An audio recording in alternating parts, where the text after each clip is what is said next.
सिद्धेभ्यः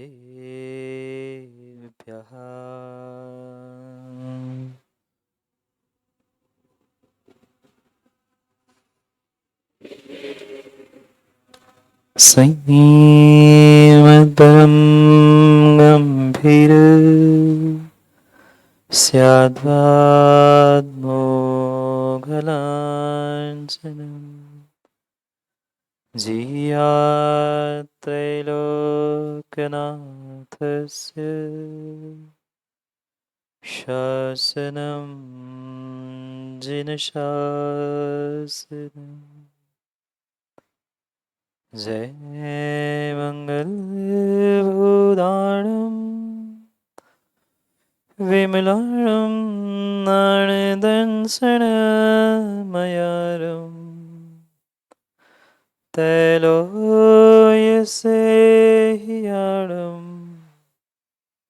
नमोऽसि यस्वसीताणम्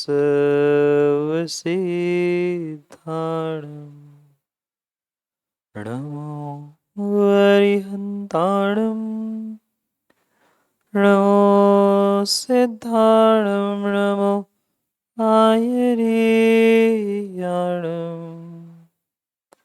नमो वज्रायाणं नमो सव्यसाहूणम्। अनंत अनंत परम सिद्ध भगवान की 1008 श्री आदिनाथ भगवान की परम पूज्य आचार्य भगवान कुंद कुंद स्वामी की परम पूज्य आचार्य भगवान गुरुवर विशुद्ध सागर जी महाराज की सनातन जैन धर्म की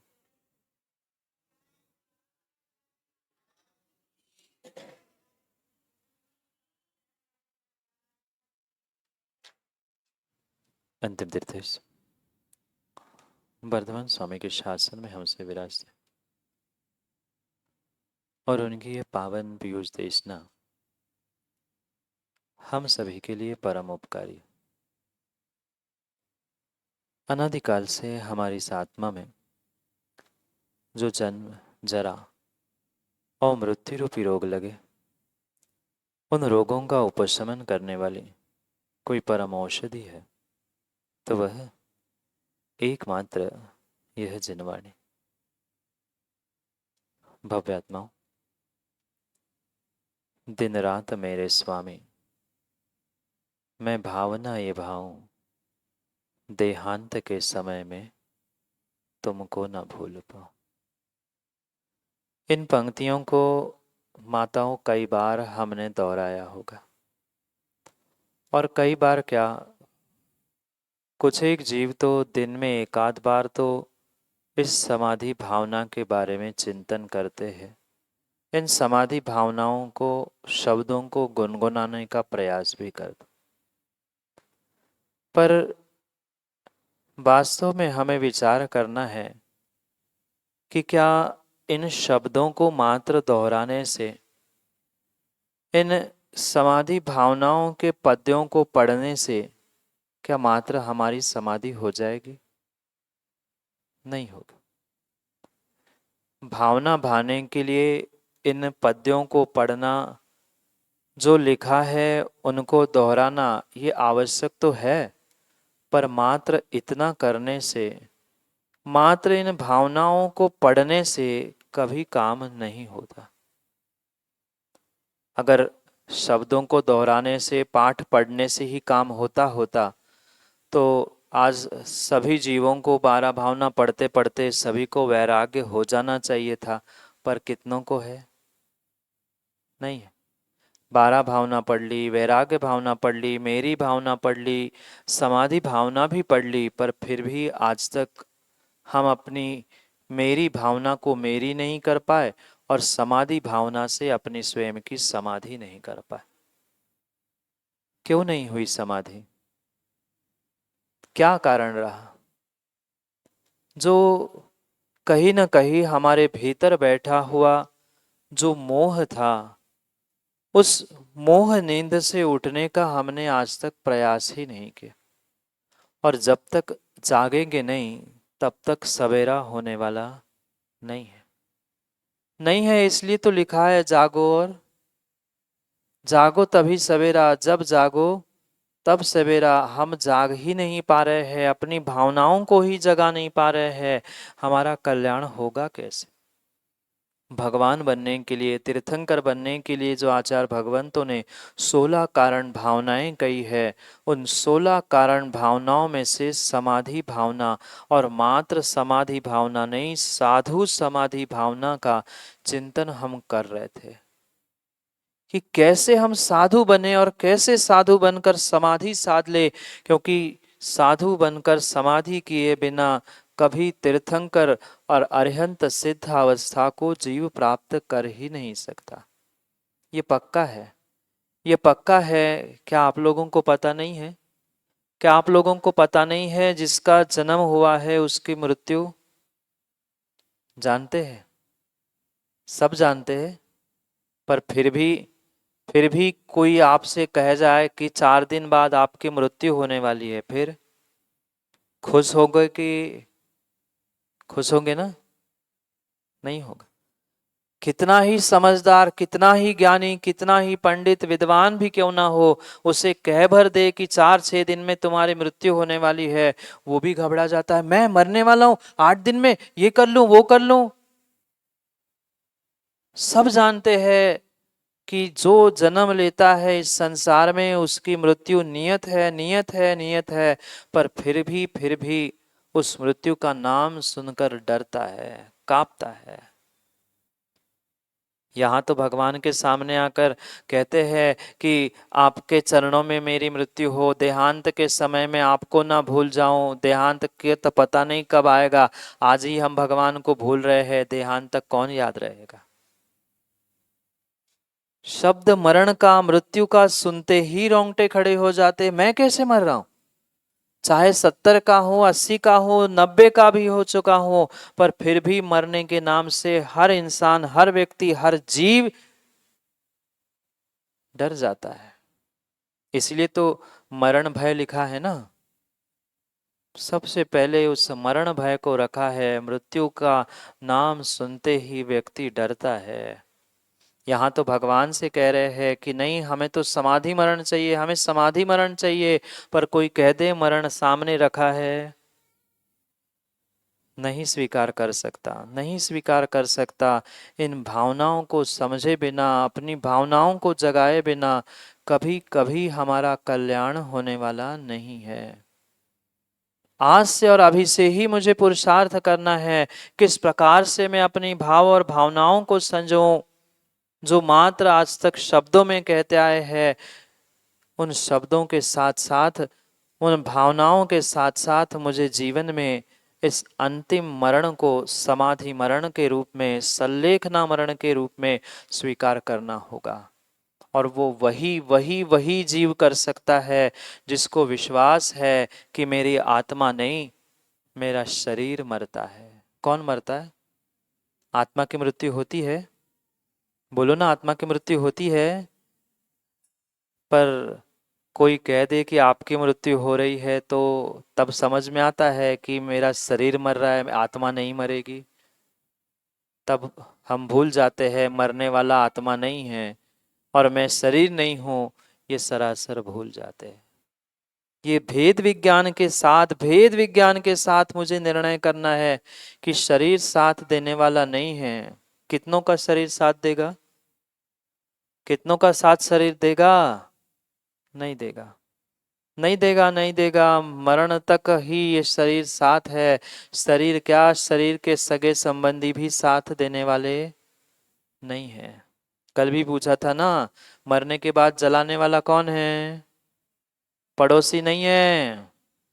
कोई पड़ोसी जलाने आने वाला नहीं है। जिसके लिए दिन रात मर रहे हैं, जल रहे हैं, वो ही अंतिम समय में आग लगाने वाला है। किस शरीर में, उस किस शरीर के उन रागियों में हम राग करते हुए अपना समय व्यर्थ बर्बाद कर रहे हैं? सोचने की, समझने की, अपनी चेतना को जगाने की आवश्यकता है।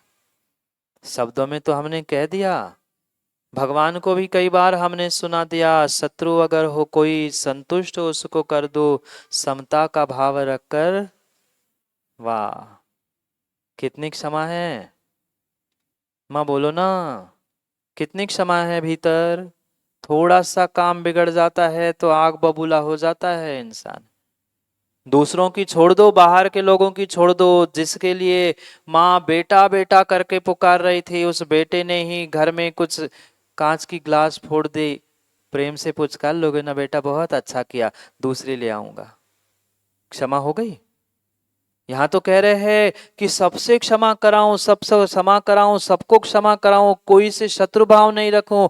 घर में जो अपना था उसे तो हम अपना मान नहीं पा रहे, और यहाँ कह रहे हैं कि समता का भाव रखकर। कहाँ है समता? कहाँ है समता? आज तो इंसानों में से समता नाम ही समाप्त हो गया है। किसी के पास समता और क्षमा बची ही नहीं है। थोड़ा सा काम बिगड़ता है, थोड़ा सा काम बिगड़ता है, जैसे ही काम बिगड़ा इधर भाव बिगड़ जाते। ध्यान रखना, भाव बिगड़ा मतलब तुम्हारा भाव बिगड़ा, एक क्षण का, एक समय का भाव बिगड़ा, आपका एक भाव बिगड़ चुका। ऐसे कितने भाव बिगाड़े हमने, और ऐसे कितने भाव बिगाड़े हैं हमने। सोचकर कुछ अंशों में समता धारण करने का प्रयास करो। कितनी ही प्रतिकूल परिस्थिति हो, कितनी ही अनुकूल परिस्थिति हो, उन सभी परिस्थितियों में अपने आप को समान, एक जल के समान रख लेना, वायु के समान रख लेना, ये परिणाम आवश्यक है समाधि प्राप्त करने के लिए। क्योंकि मात्र मरने का नाम और मरते समय नमोकार सुनाने के नाम समाधि संलेखना मरण नहीं है। बहुत सारे लोग तो यही समझते हैं, मरते समय नमोकार सुना लो, ज्यादा लगे तो किसी मुनि के पास, गुरु के पास पहुंचकर पिच्छी कमंडल पकड़ा दो, हो गया समाधि मरण। जरूरी नहीं है। पिच्छी कमंडल के साथ समाधि हो जरूरी नहीं है। किसी नमोकार सुनाने वाले के पास पहुंचने से समाधि हो जरूरी नहीं है। भीतर के हमारे भाव ही ठीक नहीं है, भावनाएं ही समाधि तक, समधि समता तक नहीं है पहुंच रही, तो किसी प्रकार से वह मरण समाधि मरण नहीं है, किंचित भी समाधि मरण नहीं है। भीतर तो पल पल उस शत्रु के बारे में सोच रहा है, इसको देख लूंगा, उसको देख लूंगा, वो तो मिल जाए, ऐसा सुनाऊंगा। सोचते ही कि नहीं? बोल पाए नहीं बोल पाए, कर पाए नहीं कर पाए, पर भीतर तो ऐसे मिल, तो बाहर बताता हूँ, मंदिर में कई बार ऐसा होता है। अभी तो ठीक है मंदिर में, बाहर मिलना कितनी समता, हर पल हर क्षण समता के साथ जीना, और जीते जीते जीते जीते अंतिम समय आने का इंतजार करना समता के साथ, इसका नाम है समाधि मरण। इसका नाम है समाधि मरण, इसका नाम है समाधि मरण। ना जीने की, पढ़ते ना, ना जीने की हो, पर अभी पूछा था कोई से कह दे कि मरना है तो अभी थोड़ा सा और ये काम हो जाए, वो हो जाए, ये निपट जाए, वो निपट जाए, कहने से काम नहीं होगा। जीने की हो न वांछा, मरने की हो न इच्छा। ना जीने की वांछा न मरने की इच्छा, जो सामने जैसा आ रहा है, चाहे सुख हो चाहे दुख हो, चाहे प्रतिकूलता हो चाहे अनुकूलता हो, चाहे महल हो चाहे शमशान हो, सभी जगह एक समान परिणाम रखना, ये समता। और ऐसे समता परिणामों के साथ मृत्यु, ये है वास्तव में समाधि मरण। यह है वास्तव में समाधि मरण। और आचार्यों ने, तीर्थंकरों ने मात्र समाधि भावना नहीं कही, साधु समाधि कही। पहले साधु और फिर समाधि। साधु की कितनी समता, उस साधु का, निर्ग्रंथ गुरुओं का, निर्ग्रंथ मुनियों का तो चारित्र ही सामायिक चारित्र होता है, उनका पहला आवश्यक ही समता होता है। वह 24 घंटे समता के साथ जीते हैं, और तभी वह साधु समाधि को प्राप्त कर पाते हैं। ऐसी साधु समाधि की भावना बानी है। पर वह माँ तभी संभव है, तभी संभव है, तभी संभव है, जब जिनवाणी रसवान करूं मैं, जिनवर को ध्याऊं। जिनवाणी का कितना रसपान किया? कितना रसपान किया। 5-10 मिनट जिनवाणी पढ़ने बैठते हैं तो किसी की कमर, किसी के पैर, किसी का कुछ दर्द करने लगता है। यूं तो भोजन बनाने के लिए और दुकान चलाने के लिए घंटों घंटों समय है, वहां गर्मी, वहां पसीना, वहां बिल्कुल रवि भाव कुछ नहीं होता। पर थोड़ा सा पूजन पाठ, किसी का विधान, किसी को कुछ सेवा, वैयावृत्ति, विहार आदि की बात आती है तो गर्मी है, पसीना है, थक जाएंगे। जब धन आ रहा था तब माँ भोजन बनाते समय पसीना नहीं आता ना, चूल्हे के सामने, गैस के सामने। कैसे सहन करते हो, कैसे सहन करते हो। वही किसी ने कह दिया कि मंदिर में आधा घंटा पूजा करने हैं, 15 मिनट जिनवाणी सुनने हैं, वहां तो गर्मी लगती है, वहां खोज खोज के हम पंखे के नीचे बैठते हैं। हाँ, ऐसी स्थिति है। इसलिए पंखा खोजना ही ना पड़े, इसलिए शीतल भैया जैसे त्यागी व्रतियों ने एसी लगवा लिए कि पंखा खोजना ही नहीं पड़े, पूरे ही हम पहले चील्ड कर देते हैं। क्या करें। यहाँ तो कह रहे, यहाँ तो कह रहे हैं जागे नहीं कसाए, नहीं वेदना सताए। सब कुछ कहने की बातें रह गई है। क्या करे, सत्य को जीव समझना ही नहीं चाहता, सत्य को जीव समझना ही नहीं चाहते। यहाँ तो कह रहे हैं शीतल भाई की भोगे जो भोग पहले उनका ना होवे सुमरण। हाँ, इसलिए सुमरण ना हो इसलिए हम पहले ही एसी पंखे कूलर में बैठते, सुमरण करे ही क्यों। भोग भोग ही रहे हैं, भोग ही लेंगे तो सुमरण करने की आवश्यकता नहीं। नहीं मिलता है तो आकुलता होती है, अरे गर्मी है गर्मी है, इसलिए पहले ही हम ठंडे हो गए। अब क्या करें। आकुलता व्याकुलता को नहीं लाना, यही समता, यही समाधि का सबसे सबसे सबसे पहला साधन, पहली सीढ़ी है। हम अभी जब हमारे पास विवेक है, शक्ति है, ज्ञान है, बुद्धि है, पुण्य है, सब कुछ होने पर भी सहन नहीं कर पा रहे हैं, ज्ञानियों मरते समय क्या सहन कर पाओगे। सोचना, विचार करना। हम 10 मिनट आधा घंटा पूजा करते समय, जिनवाणी सुनते समय एक आसन से बैठ नहीं पाते हैं। 50 बार तो पैर ऊपर नीचे इधर उधर कर लेते हैं। फिर मरते समय, अंतिम समय में अगर कोई नहीं होगा करवट बदलने के लिए तो क्या समाधि होगी। मन में यही लगेगा कोई तो आ जाए, करवट बदल दे, पैर दबा दे, कोई हवा कर दे, कोई एसी चालू कर दे। नहीं, अभी अभी बहुत बहुत बहुत कुछ सोचने की और बहुत कुछ पुरुषार्थ करने की आवश्यकता है, बहुत कुछ करने की आवश्यकता है। भोगे जो भोग पहले उनका न होवे सुमरण, उनका न होवे सुमरण, मैं राज्य संपदाया। बोलो ना। हाँ, यहाँ तो कह रहे हैं पद इंद्र का ना चाहूं। अभी पता चल जाए करोड़ मिल रहे हैं, सब पूजा पाठ जिनवाणी सब छोड़ के पहले भाग जाएंगे कि करोड़ ले आऊं महाराज, फिर आप ही को देना है। झूठ और बोलेंगे महाराज आप ही की पूजा में तो लगाने हैं, छल और कर रहे हैं। कितना झूठ, कितना झूठ, कितना झूठ हम देव शास्त्र गुरु के सामने भी बोल लेते हैं, हमें ही विश्वास नहीं। झूठ नहीं है, झूठी तो है। भगवान के सामने तो कह रहे हैं यहाँ समाधि भावना में मैं राज संपदा आया, पद इंद्र का न चाहूं। राज संपदा क्या, वह 50 रुपए की भी नोट मिल जाए तो नीयत बदल जाती है आदमी की। क्यों डॉक्टर साहब, ऐसा नहीं है। मंदिर के बाहर 50 ही रुपए की नोटगिरी मिल जाए, इधर उधर देखते कोई नहीं, धीरे से, और कोई ने देख लिया तो वो तो गुल्लक में डालना है, गुल्लक में डालना है, इसलिए 50 रुपए उठा रहा है। जमीन में पड़े थे, लक्ष्मी कैसे छोड़े, गुल्लक में डालना है। झूठ और बोल दिया।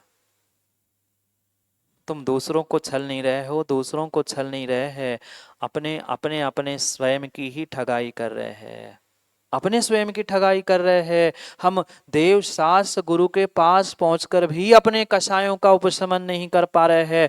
भगवान पांडुक शिला पर विराजमान है, वही लड़ाई झगड़े हो रहे हैं, ये नहीं करो, ऐसा नहीं करो, ये होना चाहिए, वो होना चाहिए।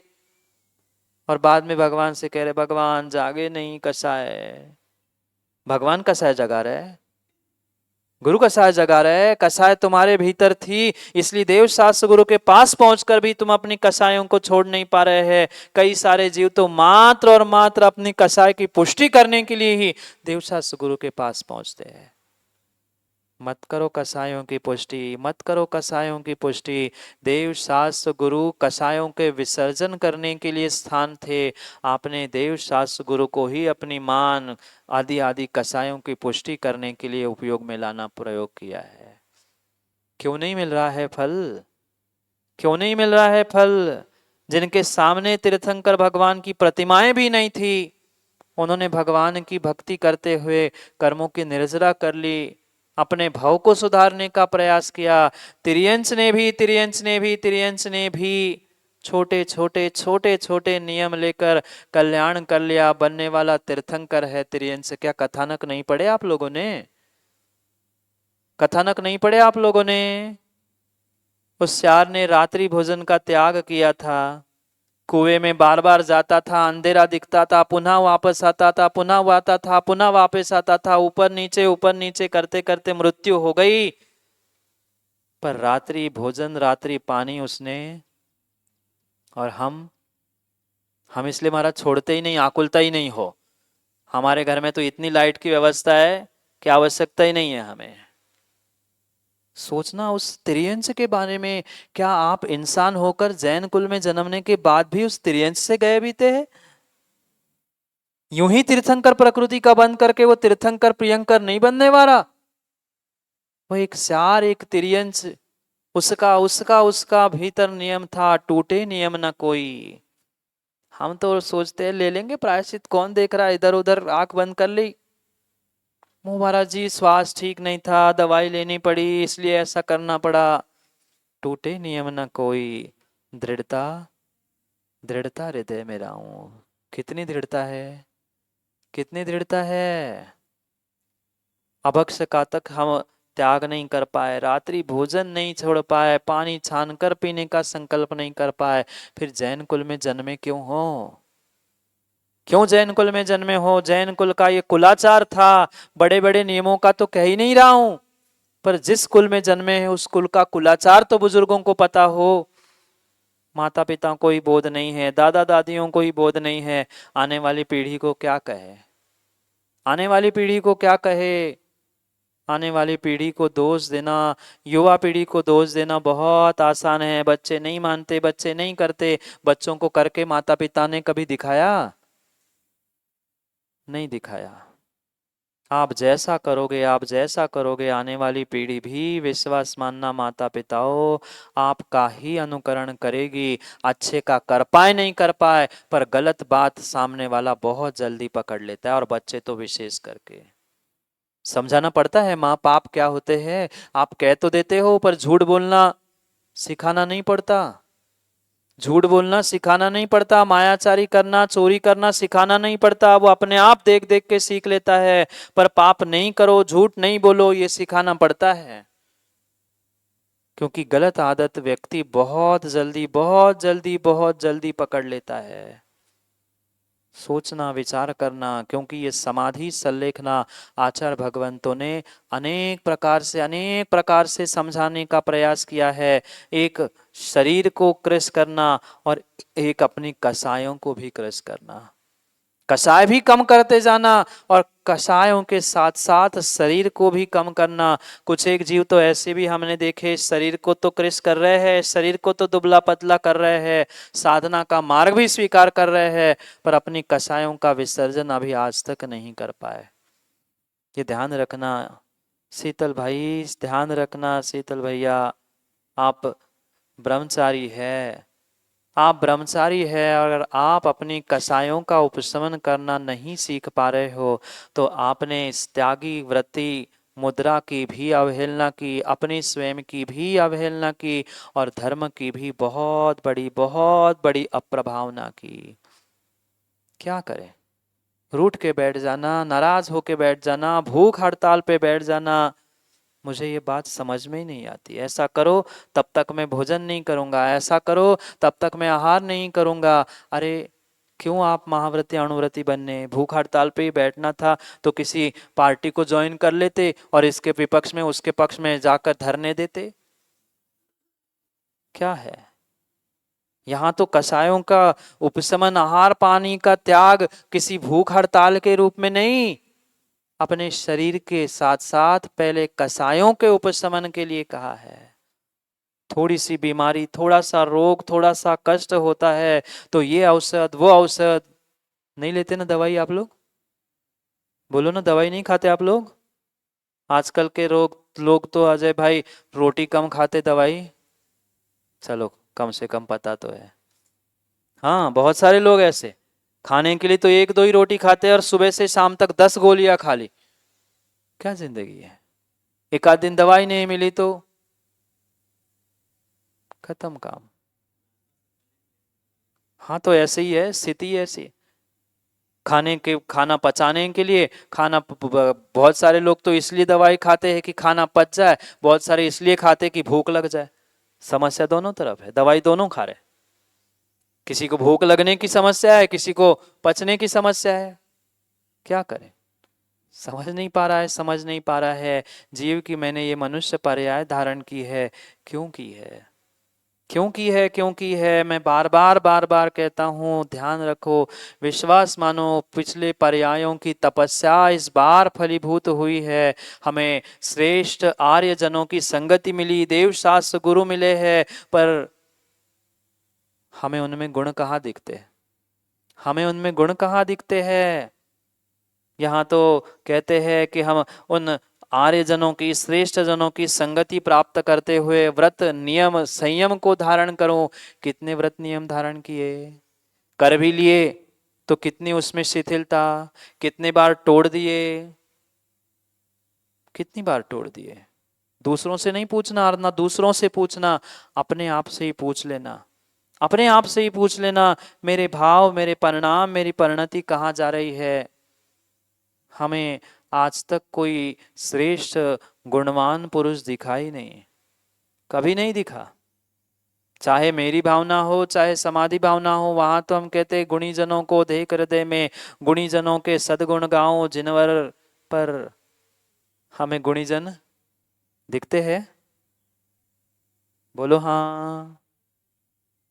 हाँ, ऐसा नहीं दिखते, नहीं दिखते। अगर दिखते होते तो गुणी जनों को हम हृदय में धारण करते हुए, उनके गुणों का अनुसरण करते हुए, उनके लिए सेवा वैयावृत्ति के साथ अपना कल्याण करने का प्रयास करते। पर क्या करे, पर क्या करे, पर निंदा से हमें फुर्सत कहाँ, पर निंदा से फुर्सत कहाँ। यहाँ तो समाधि भावना में पढ़ा होगा ना, पर निंदा ना मुख से निकले मधुर वचन बोलूं। सब कुछ हमने शब्दों में पढ़ तो लिया, पर मात्र उसे शब्दों का, कानों का और इंद्रियों का ही विषय बनाकर छोड़ दिया, छोड़ दिया, छोड़ दिया।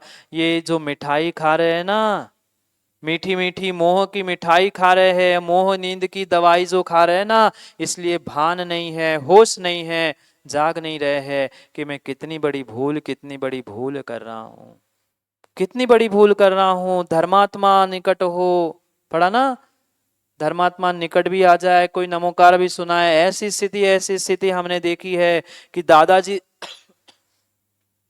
75-80 साल के, आपके महाराष्ट्र की बात है, 75-80 साल के दादाजी है। हम तो जान ही रहे थे, पर उनके परिजन जबरदस्ती कह रहे महाराज जी चलो, वो अंतिम समय में है, कुछ नमोकार सुना लो, नमोकार सुना लो। हम सीधे साधे भाई पहुंच गए उनके घर में, भाई नमोकार सुना रहे, किसी का मरण सुधर जाए, क्या फर्क पड़ता है, 4 शब्द ही अच्छी बात है उनको सुनाना है।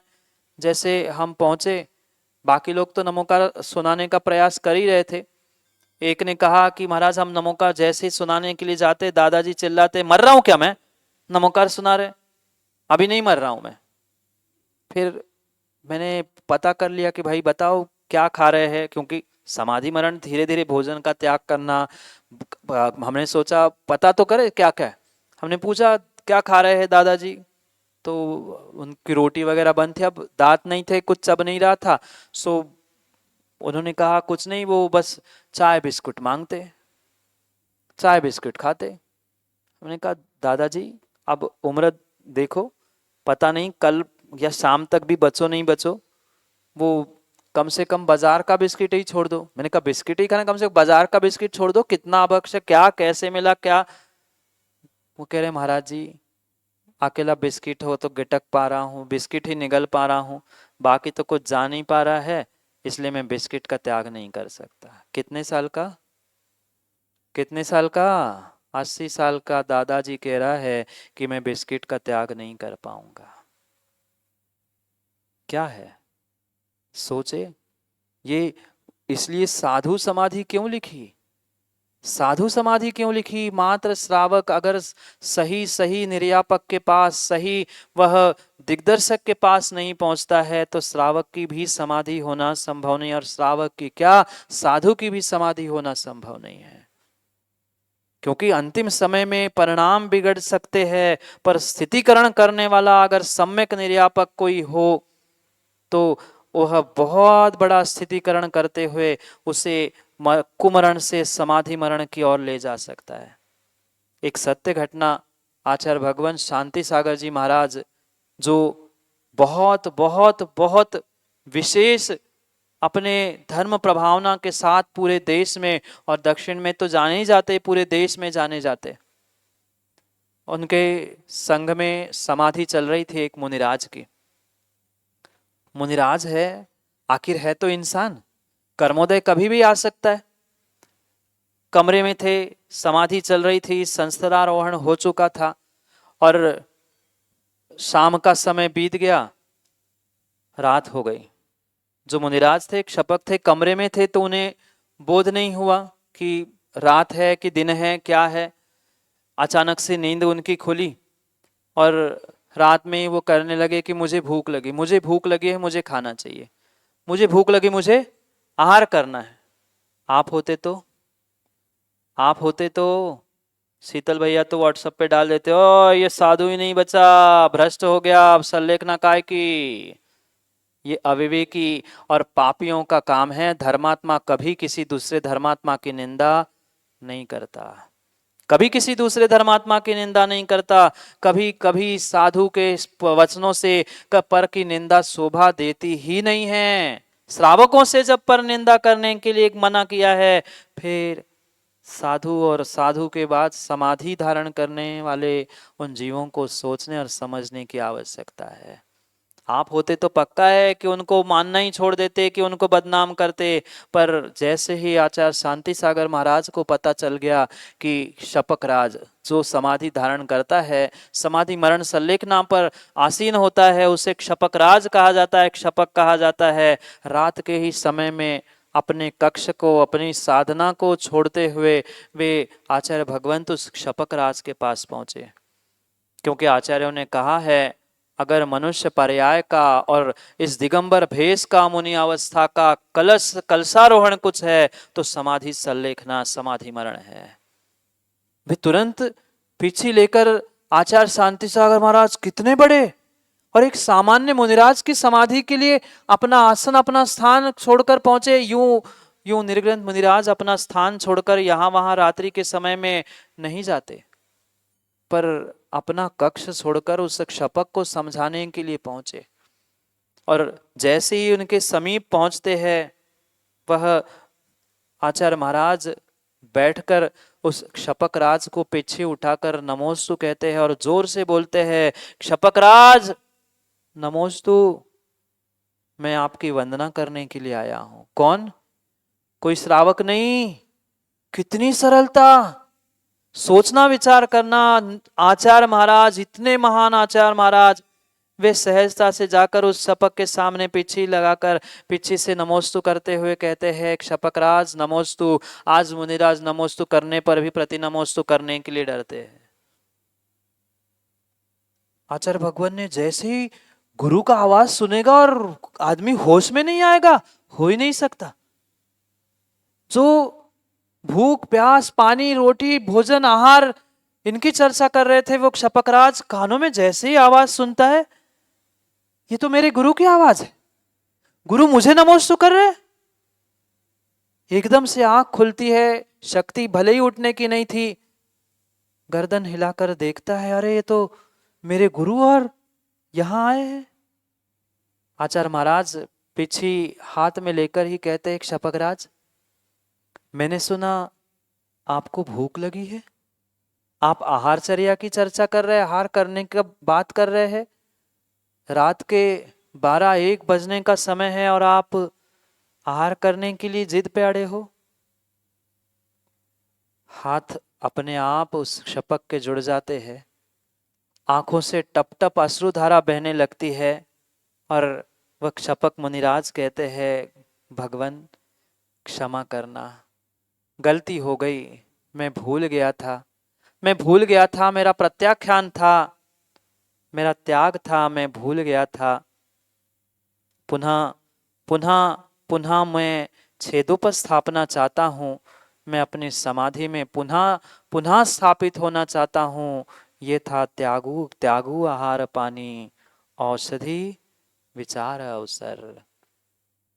एक क्षण में गुरु की आवाज सुनते हुए, गुरु भी हो तो ऐसे गुरु हो और शिष्य हो तो ऐसे शिष्य हो। गुरु की आवाज सुनते ही शिष्य जागृत हो गया, चेतना जाग गई, जगाने नहीं पहुंचे थे।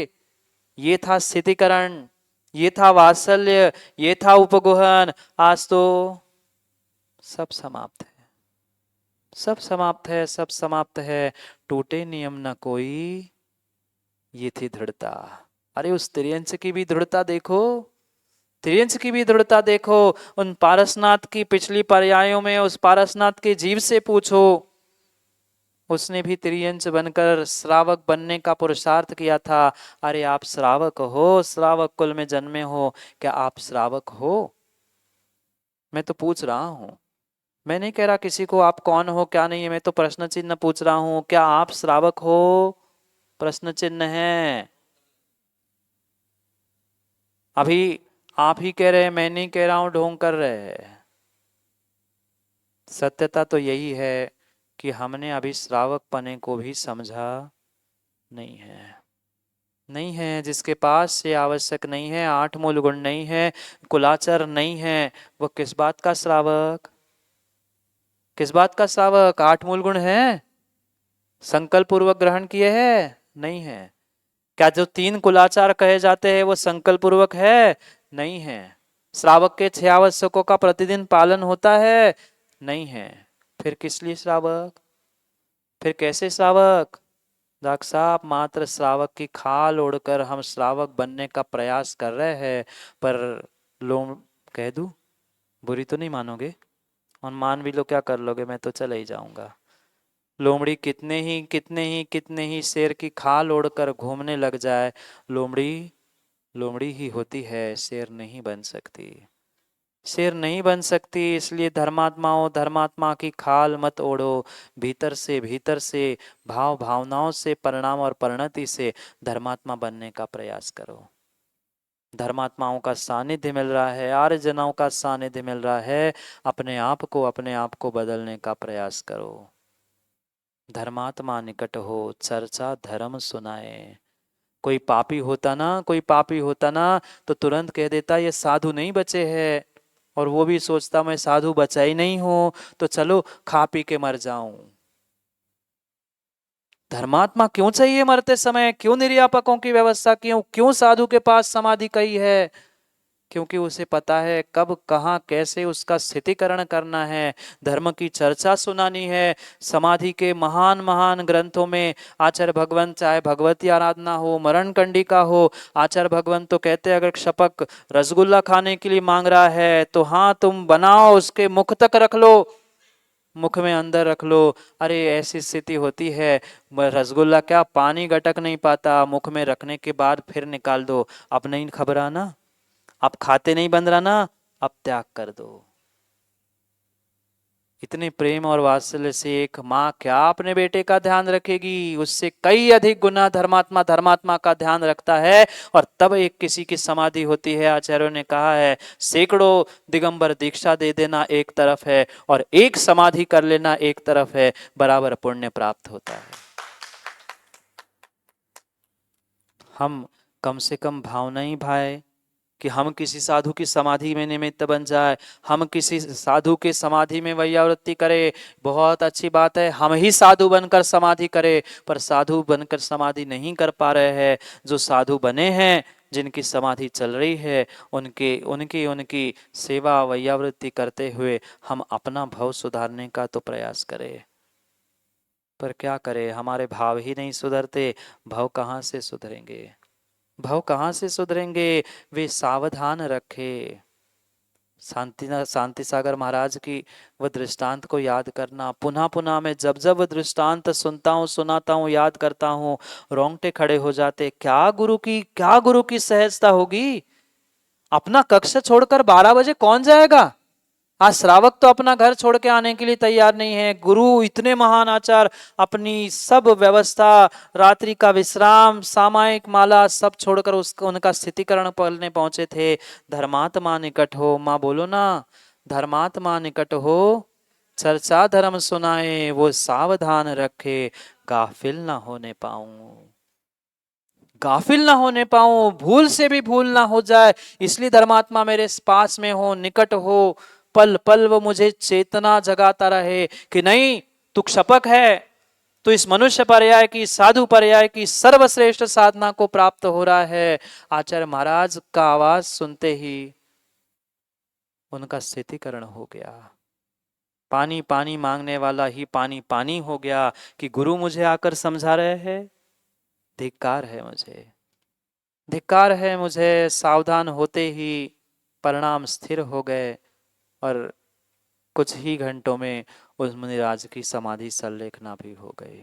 अगर पानी पानी पानी पानी पानी करते हुए, चिल्लाते हुए चले जाते तो गुरु यही सोचता तो हो जाए उसकी जैसे पुण्य पाप हो समाधि। नहीं, कभी नहीं सोचा। वो भी स्थितिकरण पढ़ने पहुंचे और तभी उसका भी कल्याण हो गया। कम से कम हम भावना तो भाए, समाधि कर पाए, जब कर पाए, जब पुण्य का उदय होगा, सब निमित्त सहज मिल भी जाएंगे, कभी पुरुषार्थ भी करना होगा, पर कम से कम माताओं प्रतिदिन ये भावना प्रभु के चरणों में भाव, झूठी झूठी नहीं, मायाचारी वाली नहीं, ढोंग वाली नहीं, भीतर से वास्तव में ऐसे परिणाम हो। कुछ बन पाओ नहीं बन पाओ, अंतिम समय में पिछी कमंडल के साथ निर्ग्रंथ आरिका आदि बनकर इस पर्याय से मेरा देहांत हो जाए, पर्याय से मेरा देहांत हो जाए। देहांत के समय में तुमको ना भूल जाऊं, देहांत के समय में भगवान गुरुजी मैं तुमको भूल ना जाऊं। जीवन भर की साधना का फल विश्वास मानो, चाहे श्रावक हो चाहे साधु हो, उसकी समाधि पर उसके जीवन भर का रिजल्ट डिपेंड करता है, उसने जीवन भर कैसी और कितनी साधना की है। जो ईमानदारी से साधना करता है, नियम से, वो श्रावक हो चाहे साधु हो, अंतिम समय में निर्ग्रंथ गुरु के चरणों में समाधि को प्राप्त करता ही करता है। आचार्यों ने लिखा, गुरुमूले यति निचते चैत्य सिद्धांतिवाद सदघोषे मो भवतु जन्म जन्मनि सत्य सत समन्वितम मरणम। हे भगवान, मेरा मरण होगा निश्चित है, मुझे पता है। सम्यक दृष्टि कभी मरण भय से नहीं डरता, 7 भयों से वह डरपोक नहीं होता, उसके भीतर निर्णय है, मैंने जन्म लिया है तो मृत्यु होगी। हे भगवान, बस इतनी प्रार्थना है, बस इतनी प्रार्थना है, गुरुमूले, गुरु का पादमूल हो। अंतिम समय में गुरुमूले, गुरु का पादमूल हो, गुरुमूले यति निचये, यतियों का समूह हो। सिद्धांत की उद्घोषणा, जहां जिनवाणी का वाचन हो रहा हो, जहां जिनबिंब विराजमान हो, जहां धर्म और धर्मात्मा वह विसंवाद नहीं कर रहे हैं, परस्पर प्रेम में एक दूसरे के प्रति वात्सल्य के साथ धर्म और धर्मात्मा की धर्म चर्चा चल रही है। हे प्रभु, मरण हो तो ऐसी जगह पे हो। कैसी जगह पे? जहां गुरु का पादमूल हो, यतियों का समूह हो, एक एक मुनिराज का एक श्रावक भी नमोकार सुनाने के लिए नहीं मिलता कई जीवों को।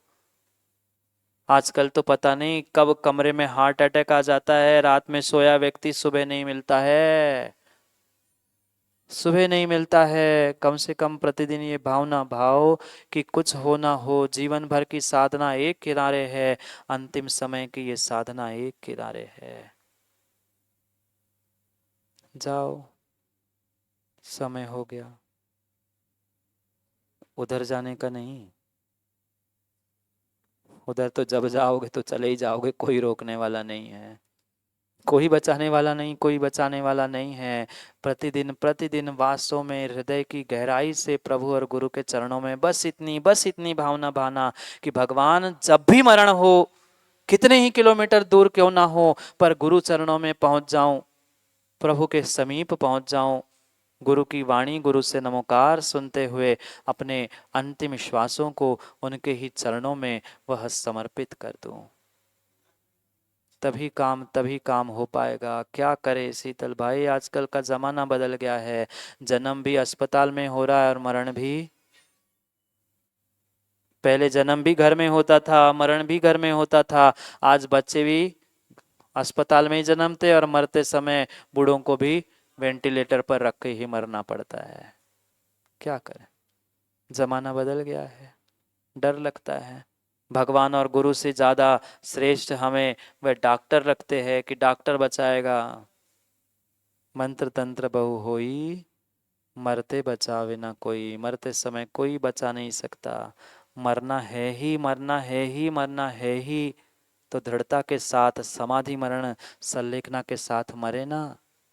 बहुत बहुत बहुत विस्तार से आचार्य भगवंतों ने लिखा है किस प्रकार से 12 वर्ष की संलेखना होती है, किस प्रकार से वे 48 मुनिराज 54 मुनिराज होते हैं जो अनेक कार्यों के साथ निर्ग्रंथ साधु की समाधि करते हैं। माँ एक साधु नहीं कहा, 54 या 48 साधु, कम से कम 4 निर्ग्रंथ साधु होने ही चाहिए, तभी वह समाधि संलेखना कहलाती है।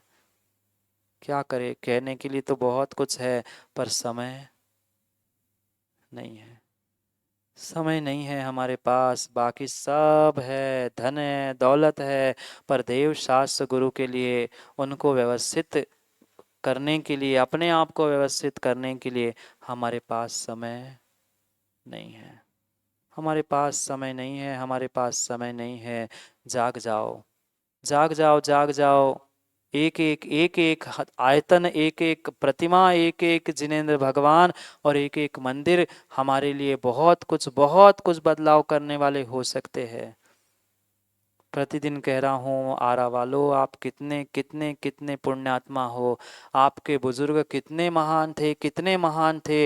इतने विशाल विशाल जिन बिंब और इतने विशाल विशाल जिन मंदिर, एक नहीं विनोद भाऊ, यहाँ 48-50 मंदिर है, 50 मंदिर है। और छोटी छोटी प्रतिमा नहीं, ये विशाल विशाल जिन बिंब है। पर ऐसी दुर्दशा,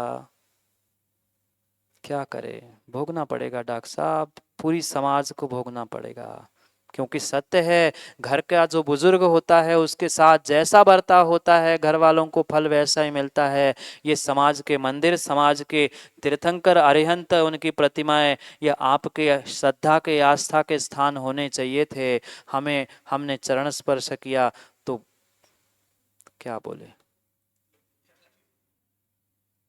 सब देख रहे हैं, जान रहे हैं, पर फिर भी किसी को कुछ करना। जब प्रतिमाओं पर इतनी धूल चढ़ी है, पर तुम्हारे किस्मत पे धूल ना चढ़े, ऐसा हो ही नहीं सकता।